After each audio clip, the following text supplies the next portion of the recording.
Varmt välkomna till dagens avsnitt av Tassavtryck podcast. Idag kommer vi prata om hundars mag- och tarmhälsa.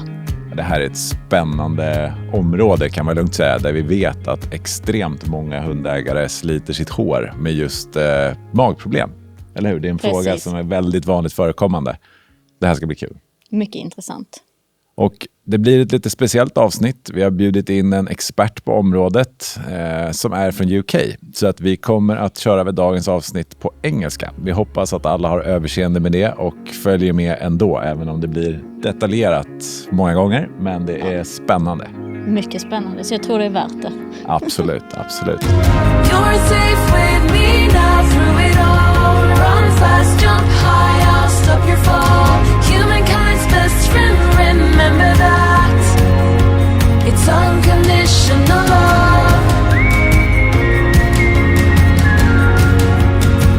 All right, so let's welcome Bushra to the podcast. Hello, nice to have you here. Hi, thank you so much for having me on. I'm really excited to talk to you both and your audience about some of the exciting work that we're doing at Biome 9. Take us through it. Maybe start off by presenting yourself. Who is Bushra? Of course. So I'm Dr Bushra Schuitemaker. I'm Head of Science and Research at Biome 9. I have a PhD in zoology and microbiology, where I was looking at chicken fecal samples to look for markers of health, performance and welfare to benefit more sustainable and better welfare in poultry farming.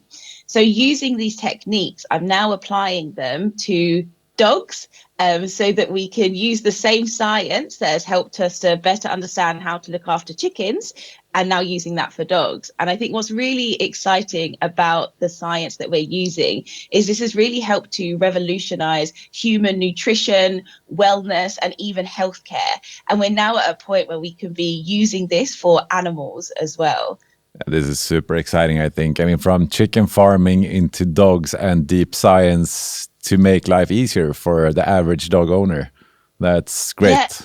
One of the things that I think is really interesting about gut health and microbiome science, which we'll dive into a little bit more during this chat, is that it's across all animals, all species, whether they are mammals, birds, fish, every animal has a gut microbiome, and it even goes beyond animals. Every plant has a microbiome. Even on your body, we talk a lot about the gut microbiome, but there's also a skin microbiome. It truly is everywhere, and we're really only just starting to discover the potential of that. And as said in the introduction, this is maybe a bit scientific and difficult to understand at some point, but we will do our very best to explain things on, as easy as possible. But just to introduce you a bit more to Biome 9, we're really about using science to shape pet healthcare. We know as dog owners, when your dog has gastrointestinal issues, digestive issues, have a bit of that stomach upset, it can be really difficult for you to fully understand why that's happening. Is it because they have an allergy or intolerance? Is it just because they're not compatible with the current food you're feeding? And there are so many unknowns. And we really want to take the guesswork out of that by combining our scientific excellence, but with our kind of drive to want to create more science, make it more accessible for both dog owners and the wider pet food industry as well. So we're all about translating this quite rigorous, powerful science into solutions that are going to benefit pets. And I will go into the bit of the science, and although it sounds really, really complicated, it's not quite as complicated as you might first think about it. So I want you to imagine that you're walking your dog through a forest and you're noticing lots of different types of trees. Is it the type of forest where it's got loads and loads of different types of trees, but they're not very well proportioned with each other? Or is it the type of forest where there's only one type of tree? You wouldn't call this particularly rich. There's not lots of different types of trees, but it's very balanced because all of those trees are in proportion with each other. But the best kind of forest is one that is both rich and balanced. So that means there are lots and lots of different types of trees, but they are equally proportioned with each other. When you're thinking about a woodland, the reason this is so important is there are certain diseases that might only affect one type of tree. So in that balanced environment, it might potentially wipe out everything that's in there. If you've just got that rich environment, it'll wipe out one of the trees, but it's going to allow space for other trees to be able to come in. Whereas if you've got that richness and the balance of the trees, it helps to create a better ecosystem that is protecting each other. And with these trees, they're also creating things like oxygen, carbon dioxide, and water that's helping to feed that ecosystem. And the reason I use this woodland analogy is it's exactly the same as what is going on inside your dog's gut. But instead of trees, they're bacteria.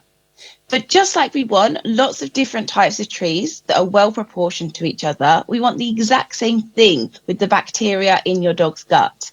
And just like the trees are producing oxygen, carbon dioxide, and water, the bacteria, as they're helping to digest and ferment the food that the dog has eaten, are producing things like acids, sugars, and even alcohols.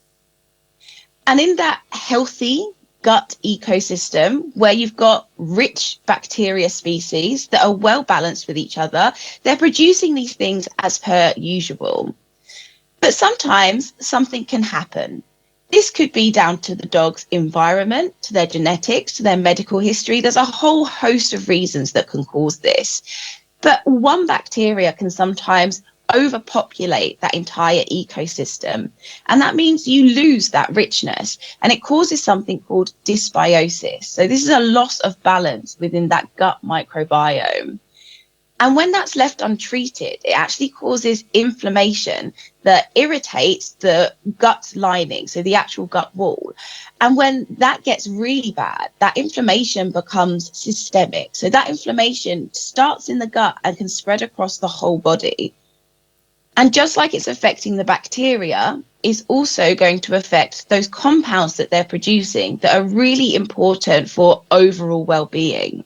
But these aren't the only compounds that the bacteria are implicated in.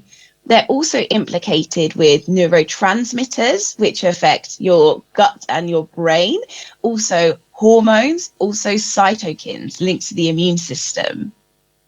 And so because of that, we know with the dog's gut microbiome, it's massively affected by nutrition. We know that this is one of the key ways that we can actually help to modulate that gut microbiome and even restore it as well. And we know when they've got good balance, they've got that good digestion. But when that's inadequate, it can cause,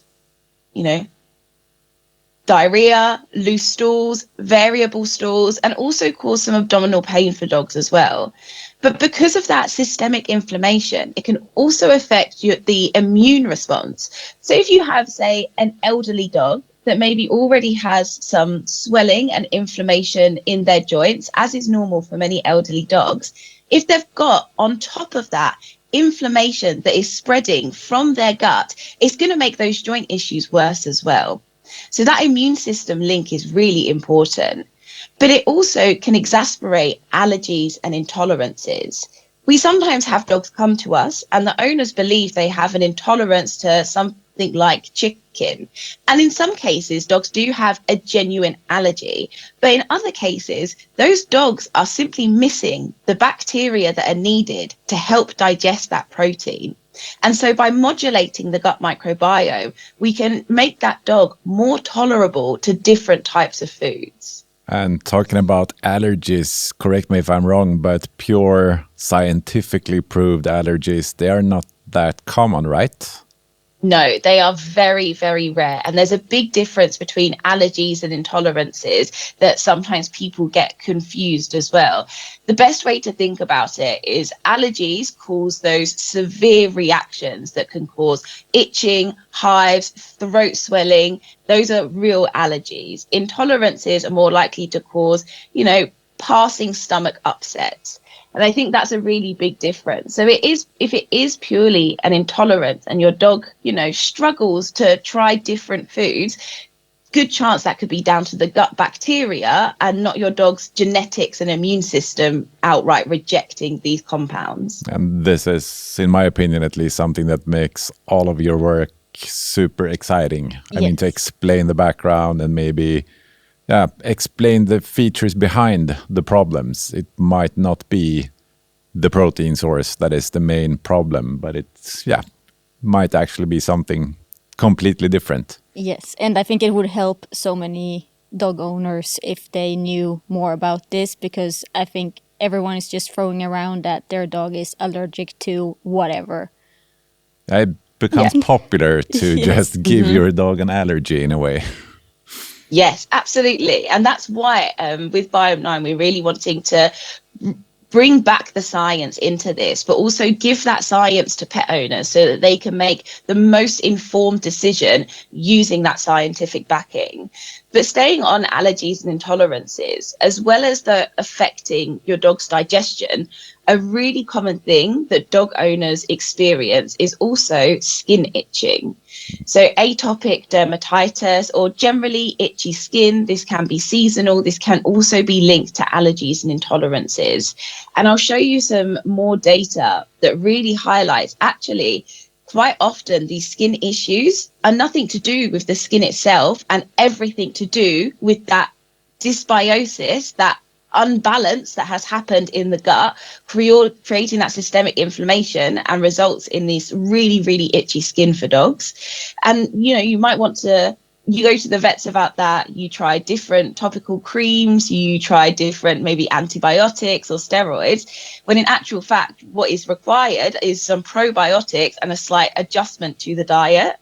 Yeah, so you're treating the wrong end of the dog, basically. Precisely, exactly that. We have this famous saying in Swedish that translates something like, if the stomach is happy, the person is happy. And I guess that goes for the dog as well, that everything starts from the stomach. We have a saying in English, which is, you are what you eat, as in if you eat really good things, like you'll have a really good body and be good. And for so long, we've purely put that down to the types of food we're eating. And for me, I feel like there's almost been this missing piece for a long time, which is the bacteria that is also interacting with the food that you're eating and the effect that that has as well. Yeah. And that also comes back to diversifying your dog's food. That's also a quite popular topic, do's or don'ts. I mean, are you supposed to give your dog the same type of food every day for the rest of its life because it's good for him or her? Because it's been working forever. Yeah, exactly. Nothing is wrong, so I just continue doing what I'm doing. Mm-hmm. But is it really the right way to do things? Or might it actually improve the dog's health by introducing something different?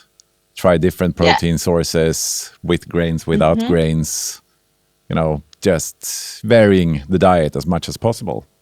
I'm not sure. Maybe you know more. Well, we're going to discover even more. Because I think another really important part is dogs go through different stages of their life, and so does their gut microbiome as well. So if you think about a puppy's gut microbiome is really, really rich. It's got so many different types of bacteria in there. But also think about the lifestyle of a puppy. They put everything in their mouth. They go around exploring the world. And like I said, almost everything has a microbiome. So every time they are chewing on a shoe or chewing on a piece of furniture, they are picking up more bacteria that's in their environment, that as an adult dog, we see this slight reduction in that bacterial richness because they're not exploring the world with their mouth in the same way. And then as dogs get even older and reach their senior years, we see quite a big drop off in terms of that microbial richness as well. So even just thinking about the different life stages of your dog and how we can better support their gut health, knowing what these trends are typically within a dog's life. I mean, in a way, you could say that eating a shoe every now and then might actually be good for you. Yes. And it's also one of the recent discoveries that we've been interested in is looking at the effect of different geographical locations on the dog's gut microbiome. So comparing dogs that live in cities to dogs that live in coastal areas and dogs that live in the countryside. And what we've found is dogs in urban areas, they tend to suffer the most. They don't have that much richness compared to some of the more rural dogs in the countryside and coastal towns.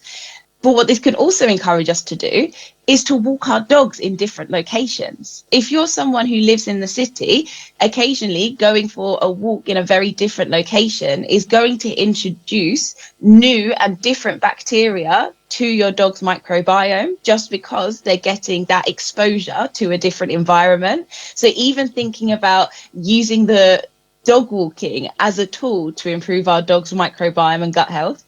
So it might make sense to actually load the dog in the car and go for a drive and then take a walk. Absolutely. And we also see when we look at our really big data set, we see a slight increase in richness and diversity during the summer months. And my theory for this is during the summer months, you're much more likely to go on those long dog walks, to go on camping trips with your dog, to have more of those environmental exposures. But I would say alongside that, typically in the summer, at least within the UK, we get a lot more wild animals visiting our gardens, and that also can affect their microbiome. And this is why it's so interesting, is because there are so many different things and we can see these really clear trends in our data. And I'll share some of those really interesting trends with you now. That's great. The basis of our data comes from about 5 years of research and over 5,000 canine gut microbiome tests. And what we do is we use a type of AI that's called machine learning. It's very different to using something like ChatGPT, which is a language model. Machine learning is about giving the computer a data set and saying, this is what we believe is healthy, and then training that so that it can always identify those healthy samples. If we give it 100 samples, 1,000 samples, it can pick up what we have classified as healthy. As and we're constantly pre-identified refining that. intervals, basically. Exactly, precisely. And what we also do is we then validate our data to other global studies that are coming out to firstly show how robust the dog's microbiome is with human microbiome studies. Because humans, we live over 70 years typically. We have a very variable life. We live in different locations. We eat loads of different foods. We live for a long time. There's a lot of opportunity for our microbiomes to get different exposures. Whereas with dogs, they have a more condensed lifespan and they have a more routine life as well. And what that means is actually when you compare a dog in the UK to a dog in Germany, they're a lot more similar than if you were to compare a human in the UK and a human in Germany. And that makes our data really strong. A common question I get asked is, what should I feed my dog? Big one is, what is better, kibble food or raw food? I think is a really, really popular question that I get asked. And my answer is always, different diets suit different dogs. And we know this from both the microbiome data, from thinking about dog breed evolution. So we found that dogs that are Spitz types dogs, so these are things like Malamutes, Huskies and Akitas, they actually tend to do much better on more of a raw-fed or high-protein diet compared to toy dogs or French bulldogs, for example. On group level, so, I assume, then you have exceptions, most likely. Yes, and precisely, and you have exceptions. And ultimately, you as a dog owner know your dog better than any kind of science will know them. You know what is working well for your dog. And I think that's a really important part of it as well. But what we do find is dogs that have raw fed do have this increase of richness. They do have more bacterial species than kibble fed. However, we do find that they have a lot less stability in their microbiome. So although they've got a lot more bacteria, they are more at risk of eating something and that causing quite a nasty stomach upset compared to the kibble dogs, which seem to be a lot more resilient.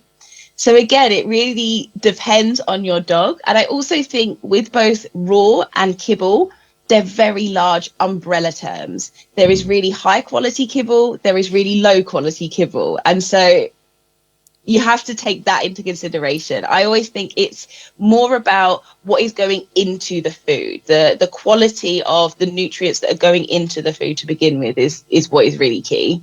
Exactly like cooking at home, right? Precisely. It's what you put it. If you put good stuff in, you get good stuff out. Yeah, or shit in, shit out. Yeah, exactly. And then, like I mentioned, we see a big difference between puppy and senior dogs as well. So we see this richness decreases over a dog's lifespan. And we know that this decreased richness is also associated to that inflammation that I spoke about, potentially to joint issues, even to neurological health as well.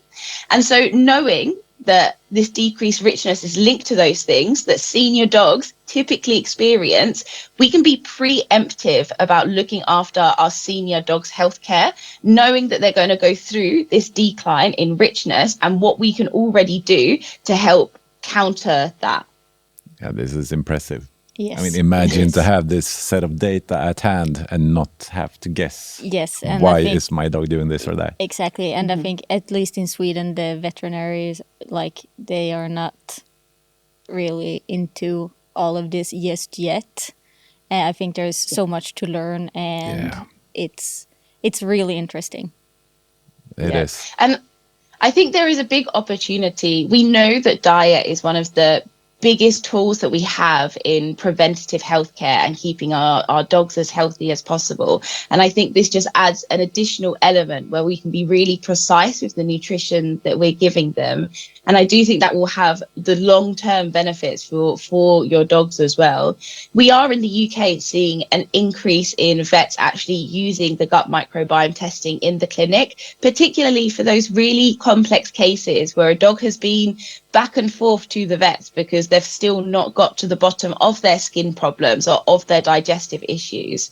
What we want to encourage more vets and dog owners to do is actually do this test before there is a problem, because we see changes inside the gut microbiome before physical symptoms manifest. So again, we could be using this as a really preemptive tool. Yeah, that's great. I mean, imagine to be able to take action before something goes wrong. Yeah, exactly. And that is, for me, is like the power of it. Yeah. So looking at our database, obviously a lot of people who want to get the gut microbiome tests, their dog is already experiencing some cause of gastric unrest. But this is also not uncommon when you look at the global pet population and the number of people who are reporting gastrointestinal issues in their pets. So from our database, we see about 4 out of 5 customers are already reporting gut-related symptoms, with most of those being related to gastric unrest, so things like variable stools, flatulence, anal gland issues. But the second most common is to do with skin irritation, itching, and then behavior. Again, thinking of that old English idiom of you are what you eat. We know that what we feed our dog can have an effect on their behavior. Feeding low quality food can have a negative effect on their behavior. And again, we're just kind of like using this as an additional tool to better understand what that interaction is. And honestly, I mean, this shouldn't be such a big difference to human beings as well. I mean, you don't feed your kids with just candy 7 days per week and imagine that they will, you know, be healthy and sound. Exactly. And in the end of the day, the dog is not that different to kids, for example, right?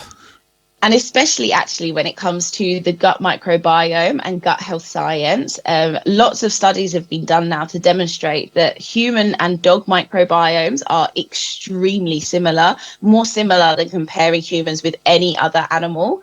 And part of that is to do with our shared evolution. We've been evolving alongside each other for over 10,000 years. Dogs have evolved to eat the same food as what we're able to digest. And there's a bit of a chicken and an egg situation where one of the questions in canine evolution is, did the microbiome change first that allowed them to eat more humanized food and that helped the domestication process? Or did they develop genetic changes first that led to microbiome changes? And we have no idea.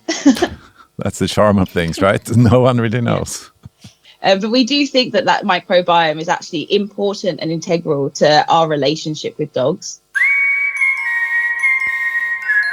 Can you please take us through, I mean, the testing process? I assume that the dog owner needs to do some type of test for you guys absolutely. to explain the results. Can you take us Of through the course. journey? Absolutely. So once the dog has done their business, the great thing about our test kit is it's purely an at-home test kit. So even though some people in the UK would buy this from their vets, they would then take it home. As you're taking your dog for your normal morning walk, let them do their business and simply take we say about a kidney bean size scoop from the fecal sample, put it in our tube and send that kit back to our labs. What we're doing with that fecal sample is we're just using 0.2 grams. So we need just a tiny, tiny bit of that fecal sample. And we're extracting the genomic DNA. So we're extracting the DNA from all of the bacteria. What we're then doing is we're looking at a specific gene that you can only find in bacteria. You don't find it in any other organism on Earth. And what that means is we can then identify all the different bacteria just based on that one gene. And we use something called next generation sequencing. And that's that little piece of equipment you can see on the right of the screen. The incredible thing about that little piece of equipment is it's about the size of a USB stick, which is just incredible when you think about how big computers used to be, let alone something that is able to read the individual nucleotides of genetic sequences is incredible. And so once that has read the genetic sequence, we compare that to a huge database that has all of the bacterial species and strains in order to say exactly what is in your dog's gut. And then based on that data goes into our machine learning. So with every sample we get, we are constantly improving what we know. Then we also provide that as something called a gut discovery report. So this is the opportunity for owners and vets to really understand, what does it all mean? So what if my dog has lots of different bacteria? So what if my dog's bacteria isn't balanced? What we do is, based on that machine learning and our reference data set, is we're able to advise which bacteria are considered too low, and then which foods you should be feeding your dog to help increase that beneficial bacteria. We also make recommendations on prebiotics, probiotics and postbiotics that are unique to your dog's microbiome results. One of the really important bacterial members of your dog's gut is lactobacillus. So this is the genus of bacteria. There are lots of species within that. Lactobacillus is a very common probiotic. If you were to go out and buy yourself a human probiotic, I would say 8 out of 10 times it will be a lactobacillus bacteria. This type of bacteria is only ever good. It never causes diseases, but it only eats fiber. Fiber comes from fruit and vegetables, also some grains as well. This bacteria is very commonly found in things like kefir and sauerkraut because, as well as having lots of benefits for the immune system, it actually deters molds and pathogens. So by having that bacteria present within the gut ecosystem, it is preventing any nasty bacteria from being able to get in, and at the same time is helping to boost the immune system. But in order to get that benefit, it's important that dogs have a specific amount of fiber in their diet. And so by looking at the fecal sample and assessing all of those different levels of bacteria, we can identify what is potentially missing from your dog's current diet, what could be added to your dog's diet that is going to help them really get the benefit of the microbiome. Because your dog's body is more than capable of doing everything. It can handle its immune system, it can digest the nutrients. But if we lean more of that pressure onto the bacteria, it reduces the amount of energy your dog's body is having to spend on all of these different processes. We're basically trying to shift the burden onto the bacteria, make them do more work to take all of the pressure off of your dog's body so that they have more energy to enjoy their time with you, to be able to do more complex neurological processes. So this is something you can do before you see like bad things happening to your dog's body, to like Exactly. stay ahead of things. Yeah, I mean, Precisely. okay, but this is super interesting. I mean, from 0.2 grams of the dog poo, basically, you get all of this insights, and I mean, get to know your dog's health in detail. It's so interesting. Yeah, it has. And I think there is, we also are able, it's not just about looking at the fecal sample and saying what the dog is potentially missing from the diet or what supplements they might benefit from. So especially when working with dogs that have allergies or complex medical needs, sometimes owners can be very restricted in being able to change the diet. For example, if you have a dog that has renal issues or pancreatitis or hepatic issues, they have to be on a very specific, often vet grade diet. Because of that, they can be very, very reluctant to change that diet because of their dog's health issues. So supplements in the forms of prebiotics, probiotics and postbiotics provide a really good opportunity, particularly for those dog owners who are restricted in being able to change the diet. I mean, it sounds easy for the dog owner to get this information. Yeah, definitely. Precisely. So I'll just talk a little bit more about with the bacteria. I just want to show you an example of what we're looking at when we're talking about the canine gut microbiome. So if you think back to school biology and the way that we classify living organisms, we have this classification system. If you think about dogs, their genus would be Canis and their species would be Canis lupus. We use the exact same process when we're talking about bacteria. So just thinking about that large grouping level of genus, just to put into context how much bacteria that is, if we just take 1,000 of our tests, that's about 40 billion bacteria, which is There's a lot of bacteria. There's more individual bacteria in your dog's gut than there are stars in the Milky Way galaxy. That's kind of scary, I think. Yeah, exactly. Yeah, and for some dogs, particularly small dogs, their gut microbiome weighs more than their brain. Wow. Is it the same for us? We're a lot bigger, so not quite the same for us. I reckon if you took all of our microbiomes from all of our areas, it might be comparable. But it just goes, some people also call it a secret organ, this hidden organ that has been doing all of this work for so long. And we only after the past decade or so really started to recognize that. So what you're looking at is each of those vertical rainbow lines is one dog fecal sample. And each of the different colors you can see represents a different genus of bacteria. So what we can see is a lot of colors and a lot of lines, and that can be quite difficult to interpret. So what we do instead is we use something called diversity. And this is a standardized metric where we give a numerical value to each of those individual lines based on how many different bacteria are there and how well balanced that bacteria is.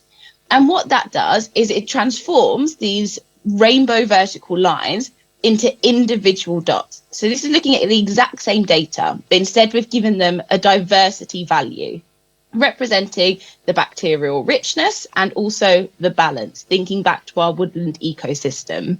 So the higher the dots are, the more rich and the more balanced their guts are, i.e. the higher the dots are, the healthier the gut is. So when we take our really, really healthy dog population and we compare that to dogs that have been diagnosed with something like irritable bowel disease, we see a differentiation of the dots. We see that the healthy dots, generally really, really high. Dogs that have some form of gastric unrest or digestive issues have much, much lower dots. And when we look again at that vertical lines, we can start to see a slight difference. We can start to use our eyes to notice a pattern. We can see with those really healthy dogs, they're a lot more similar to each other. When we're looking again at the individual dogs and their microbiomes with each of these vertical rainbow lines, we can see that the healthy dogs are a lot more similar with each other. We're seeing a lot more evenness in terms of those colours compared to those dogs that have been diagnosed with a gastric unrest. Now, we were just looking at the bacteria at this genus level grouping. That would be like looking at all dogs under the Canis grouping. So that means we'd be looking at dogs the same way we look at wolves, the same way we look at dingoes, the same way we look at anything that falls into that family. We need more detail. So when we move to the species level, that's where things become really obvious. And that's where I'm hoping you're going to be able to see when I'm talking about dysbiosis and losing the balance of the gut, this is what we're talking about. So here again, we have the healthy dogs versus our dogs that have gastric unrest. And each colour is a different bacterial species. You'll notice the top parts, very, very similar. When we look at the bottom, there's a lot more of this pink in our healthy dogs. When we look in that middle range, there's a lot more of these blues and greens in our healthy dogs as well. So we look at those all together. What we can see is that there are just 4 species of bacteria that are dominating those dogs that have gastric unrest, taking up around 75% of their total gut ecosystem. So just 4 different trees are responsible for almost 75% of that entire woodland forest. Whereas when we look at our healthy dogs, it's the same 4 bacteria, but they're taking up less than 30% of the space.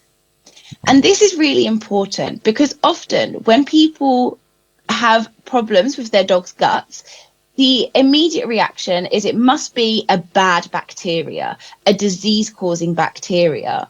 What we're able to demonstrate is no, sometimes the beneficial bacteria, they overgrow, you lose the balance within the ecosystem, and you're not going to correct this with things like antibiotics. The way you're going to correct this is by changing your dog's diet and adjusting the types of supplements you're giving them as well.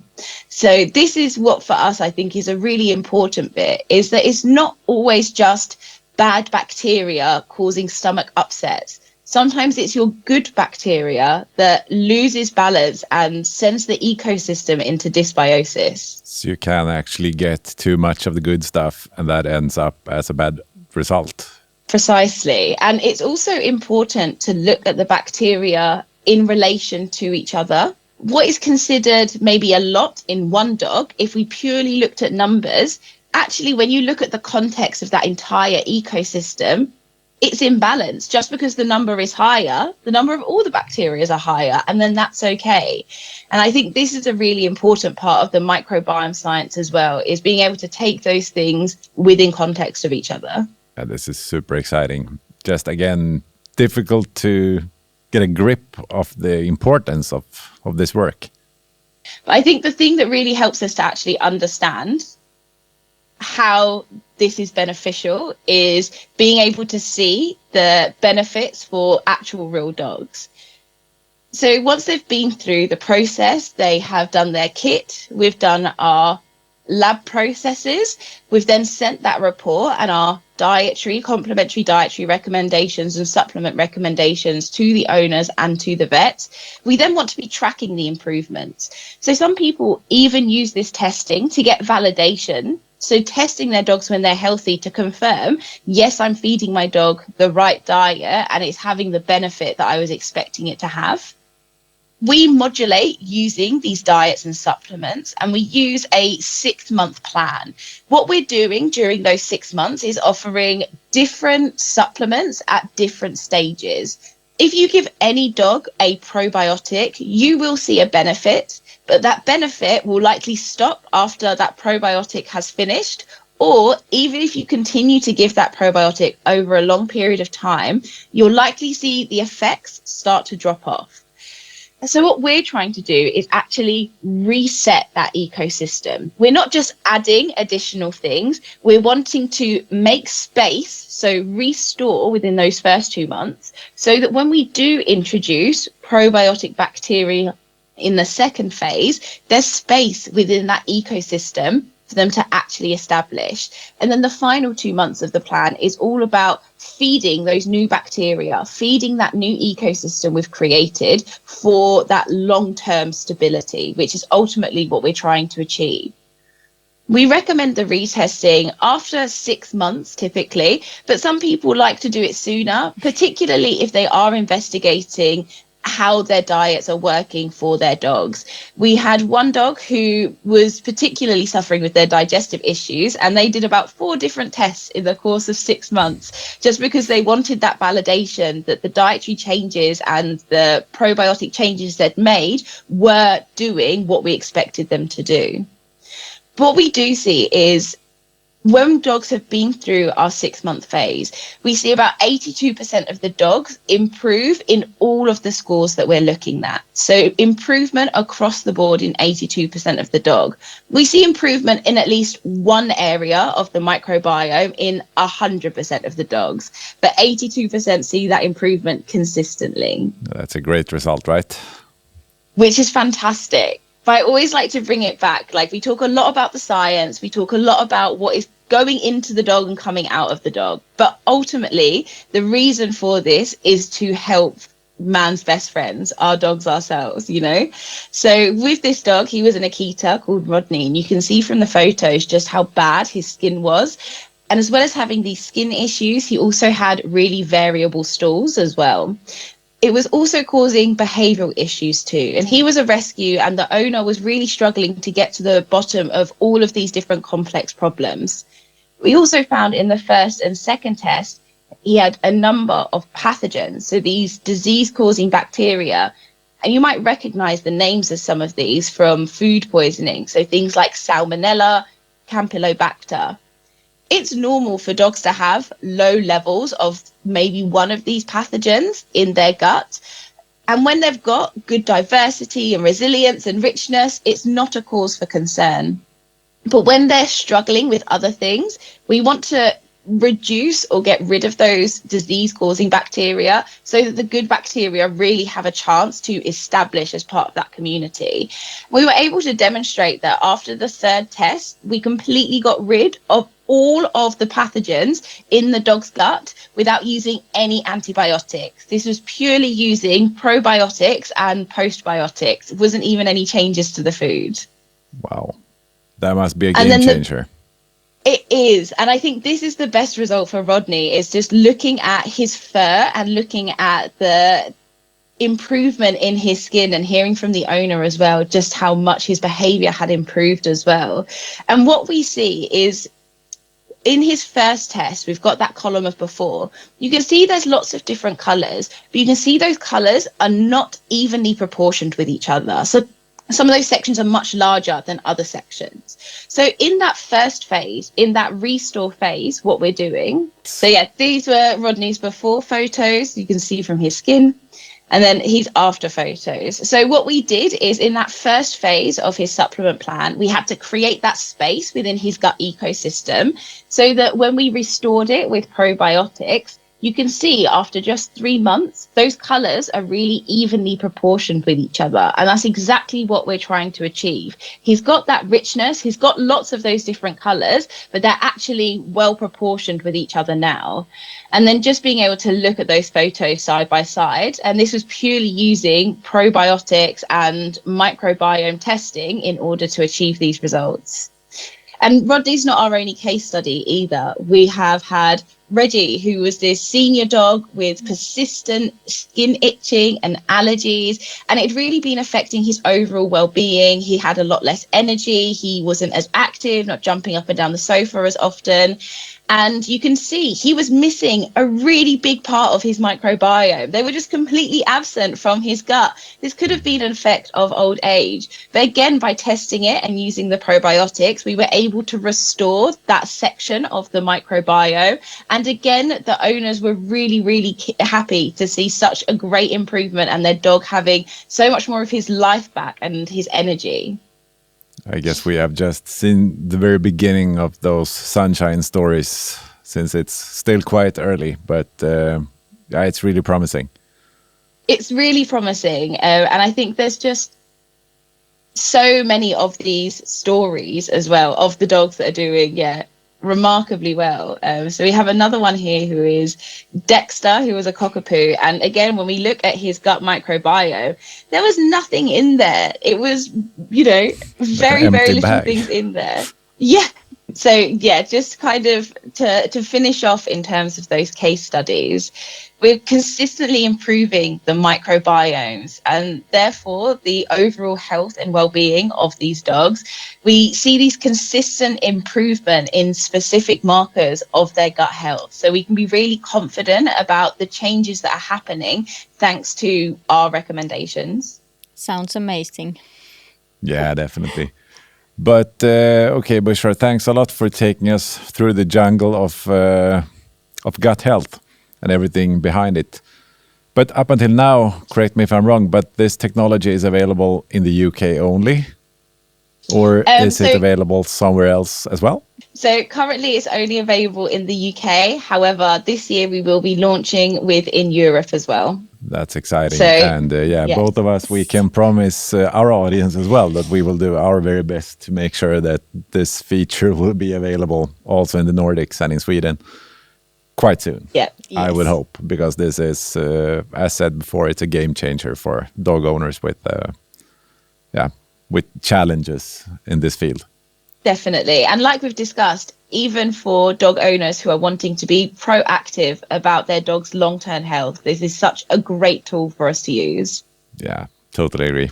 So yeah, we will see when it might be possible, but hopefully quite soon. I want to try my dog that is actually having quite good poop, I would say, because she's donating it. So I think it would be interesting to see her colors. Still state of it, yeah.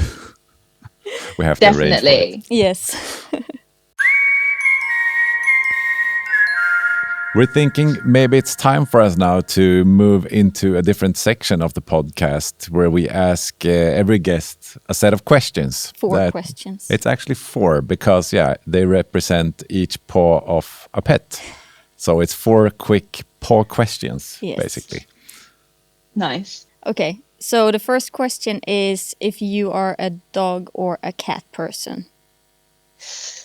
I say that I'm an animal person. I do love all animals, but I definitely think I'm more of a dog person than a cat person. That might be the best answer I've heard, actually. Yes. Animal person. Yes. That's great. Okay, so preferring dogs then. Do you have a favorite dog breed? So my dream dog breed, if I could retire and I never had to work a day in my life, I would get a Dalmatian.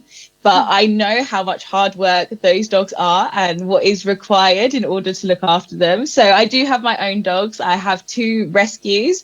I often say that rescue is the best breed because you get the dog that you deserve, and they're both completely different. One of them is a senior terrier, very small. The other one is a half Saluki, half greyhound, really, really big, extremely elegant, and only about a year old. So I think all dog breeds, definitely Dalmatians, have like a special place in my heart, and hopefully one day in my future I'll have one.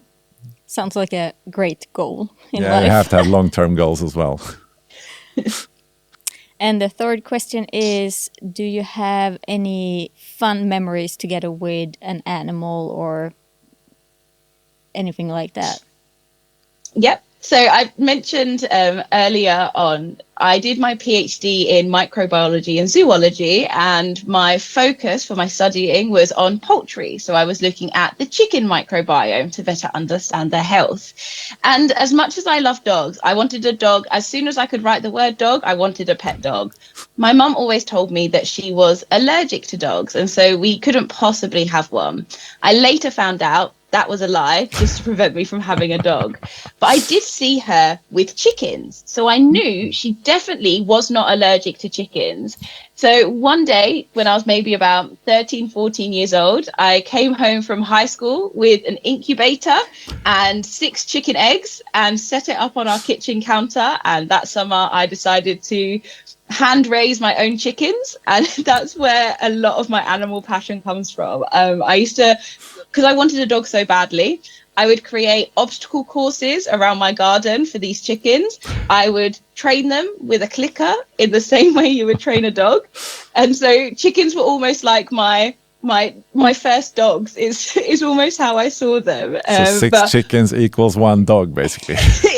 Exactly. That was my experience of dog ownership before I was an adult and able to move out and get my own.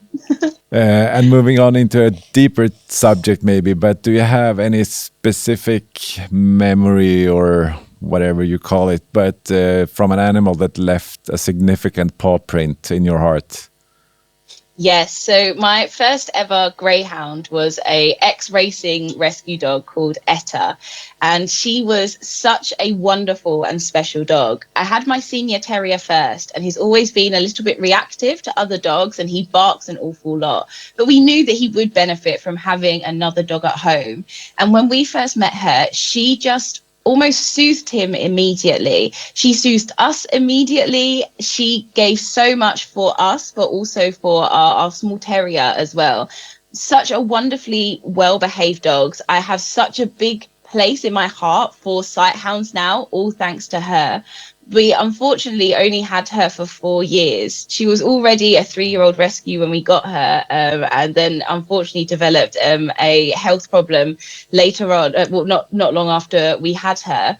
So although we only had her for 4 years, she made such a big impression. And I think any amount of time with a dog is not enough time with your dog. But she really made me appreciate sight hounds as a breed, and the connection 2 dogs can have together as well. Okay, Bushra, it was interesting hearing you talk about the probiotics and the quite evident effect and impact that they have in a positive direction. But also, as you said, that the effect tend to decrease over time. Can you tell us a bit more? Can you do something about that decrease? Is it about dosage, or is it just a normal state, basically, that over time the effect will drop? One of the reasons we recommend doing the supplement plan over the course of 6 months is because we use different products to basically both introduce the bacteria, but then feed that specific bacteria as well.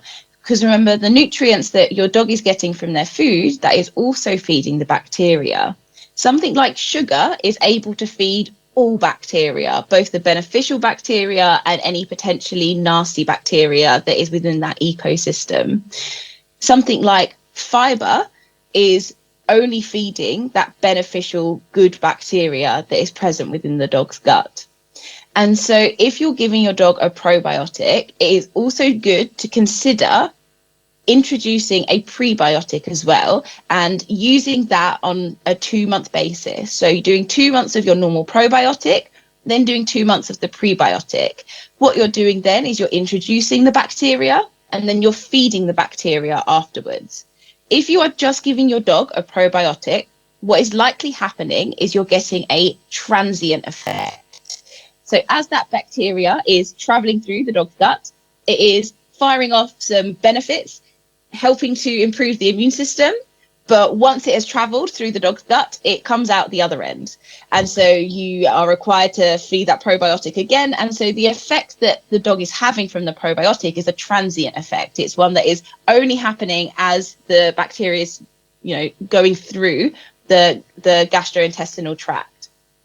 Okay, so whereas they have kind of a natural lifespan in a way. Precisely. Whereas, so that would be like the transient. What we want to do is make them resident. So by feeding the bacteria, you're encouraging them to actually colonize that gut environment and to become a meaningful part of that ecosystem, not one that's just flying past and having some benefits and then going out. You want them to actually set up shop and become and grow and be a part of that gut.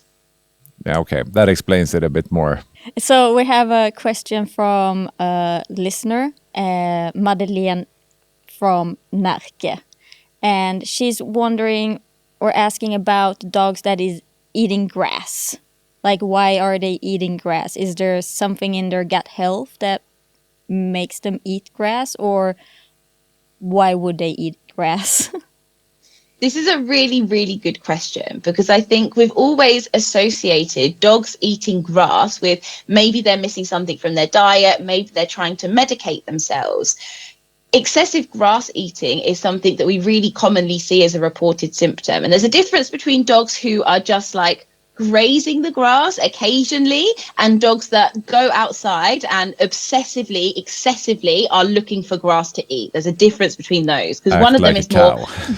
Yeah, exactly. Like for some of them, it's purely a behavioral thing. Maybe they get a bit of moisture, a bit of taste, but they're not doing it so much that you're really concerned about it. It's more of an occasional thing. But if your dog is going outside and is determined to eat grass every time that it sees it, what we see in the microbiome of those dogs, you remember I mentioned lactobacillus earlier, what we see in those dogs that are grass eating is an increase in those potentially disease-causing bacteria and a decrease in the lactobacillus.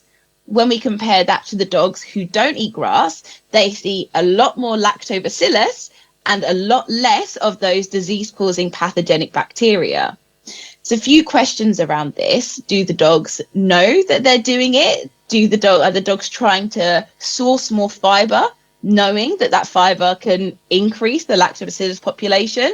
Is it purely because they have some form of acid reflux and are trying to settle that? We don't know all of the answers, but we do see a really clear difference in the guts of the dogs that are excessively eating grass and the ones that are not eating grass. So that's a very good question. Okay, so I hear it with way that if you have an excessive grass eater, then maybe it's a good signal that something might be a bit off, and you maybe should consider doing some more testing or trying to find out what's lacking or what how you can help them. Yes, precisely. Okay, Bushra, big thanks for joining us in this episode of Tassavtryck podcast. We have learned a lot, I would say. Much. I mean, this is such an interesting field of science that you just want to continue to dig even deeper to learn much, much more. So thanks a lot for joining us today. Thank you for having me. It's been lovely to share all of this science with you. Jag vet, jag älskar henne. Jag är helt... Och sen kom ska flytta till Wales. Jag ska bli sån biokemist. Jaha, vilket avsnitt. Vi tackar Bushra för all den kunskapen som hon delade med sig av, och det är bara att inse hur lite man egentligen kan. Väldigt lite skulle jag säga om just hundars mag- och tarmhälsa. Det är en himla tur att det finns specialister och att vi har möjlighet att bjuda in dem till det här forumet så att vi får lära oss mer. Jag tror att man kan lära sig mycket och förstå sin hund på ett annat sätt. Definitivt. Vad tar du med dig från dagens avsnitt, Karin? Jag tar med mig att man ibland inte ska vänta tills det faktiskt har gått åt helsike. Utan att man kan förebygga och kanske förstå saker i förväg innan det går åt pipsvängen. Ja, verkligen. Och att man faktiskt kan testa och få svart på vitt. Absolut. Och inte prova sig fram själv till genom trial and error vad som funkar eller vad som är tokigt. Utan att man faktiskt kan vetenskapligt testa och få belägg.